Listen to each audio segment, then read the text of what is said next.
일상적 경험에서의 소유와 존재. 학습. 소유적 실존 양식에 길든 학생들은 강의를 들을 때 놓치지 않고 노트에 기록한다. 그렇게 기록한 것을 암기하여 시험에 합격한다. 하지만 쉽게 기록되어 고정될 수 없는 사상들이야말로 두려움의 대상이 된다. 반면 존재 양식으로 세계와 관계를 맺는 학생들은 학습 과정에서 전혀 다른 특질을 보인다. 우선 그들은 첫 강의부터 백지 상태로 참여하지 않는다. 그 강의가 다루는 주제를 미리 고찰하고 특정한 문제와 의문에 대해 골몰한다. 이미 그들은 강의 주제를 놓고 씨름해 본 적이 있으며 그것에 흥미를 느낀다. 그들은 그저 수동적으로 낱말과 사상을 받아들이지 않는다. 경청하며 듣는 데에 그치지 않고 능동적이고 생산적으로 수용하고 대응한다. 그들이 들은 것은 그들 고유의 사고 과정을 자극한다. 새로운 의문, 새로운 관념, 새로운 전망이 떠오른다. 경청 행위는 그 자체로 살아있는 과정이다. 학생은 선생님의 어휘를 받아들이고 그것에 대응하면서 생기를 얻게 된다.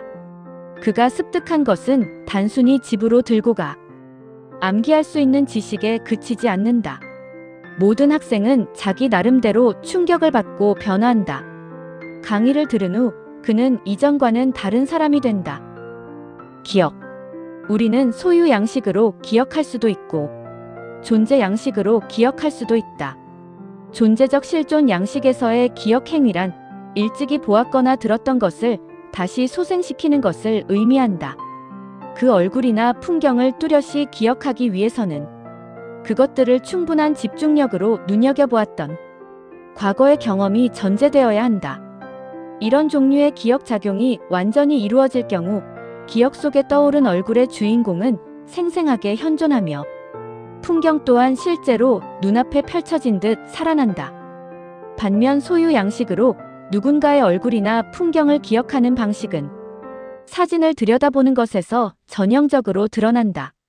사진은 기억을 돕지만 그것은 단지 인물이나 풍경을 확인하는 기능에 머무른다. 사람들은 말한다. 그래, 그 사람이야. 그래, 거기 내가 갔었지. 사진은 대부분의 사람들에게 소외된 기억이 된다. 기억하고 싶은 것을 기록해두는 것도 또 다른 형태의 소외된 기억 행위다.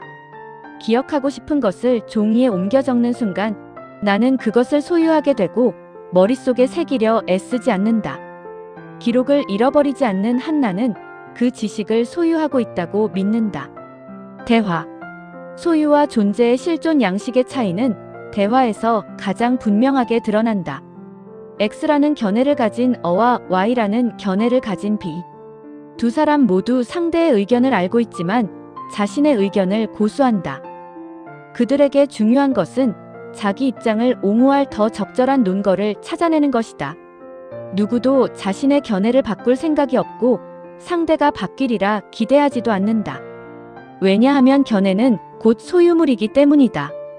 그것을 포기하는 것은 손실처럼 느껴진다.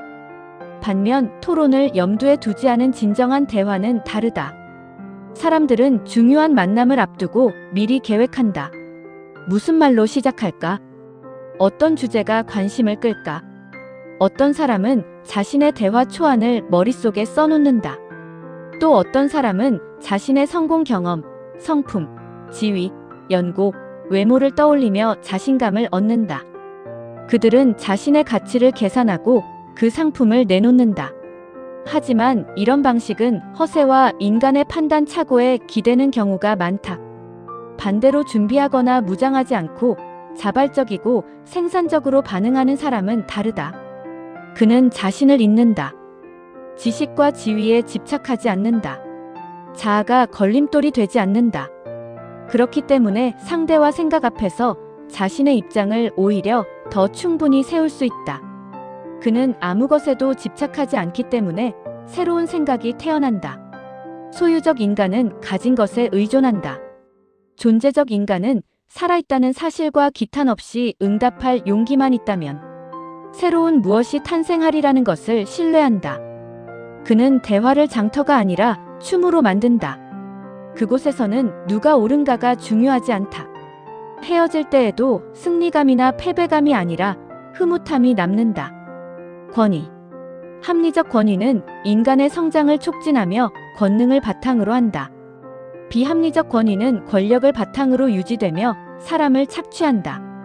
존재 양식의 권위는 사회적 기능을 수행하는 능력뿐 아니라 자기 실현과 자기 완성에 이른 인격에서 나온다. 그런 인물은 굳이 명령하거나 위협할 필요가 없다.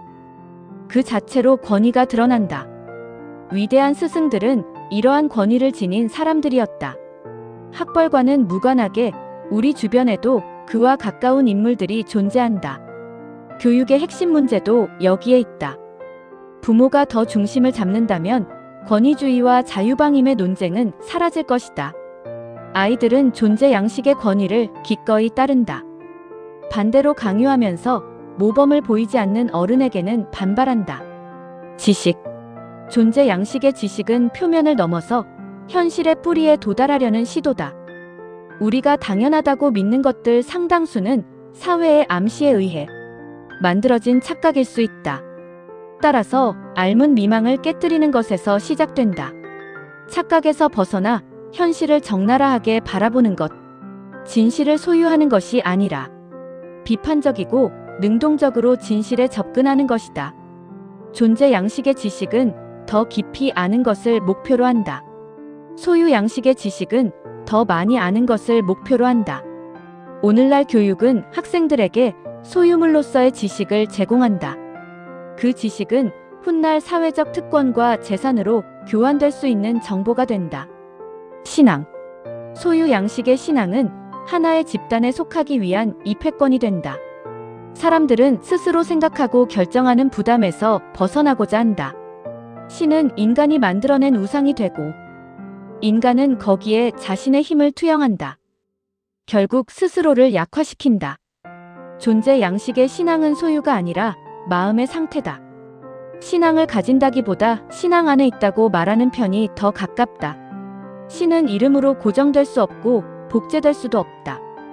그 신앙은 인간 내부의 신적 가능성에 대한 내면적 경험에서 비롯된다. 그리고 그것은 끊임없는 자기 창조의 과정이다. 사랑. 우리는 사랑을 소유할 수 있는가? 만약 사랑을 소유할 수 있다면 그것은 하나의 사물이 되어야 한다. 하지만 사랑이라는 사물은 존재하지 않는다. 실제로 존재하는 것은 사랑하는 행위뿐이다. 사랑이란 배려하는 것, 알고자 하는 것, 몰입하는 것, 그 존재를 인정하는 것, 그를 바라보고 기뻐하는 것이다. 사랑은 상대를 소생시키고 생동감을 증대시킨다. 사랑은 소생과 성장을 낳는 과정이다.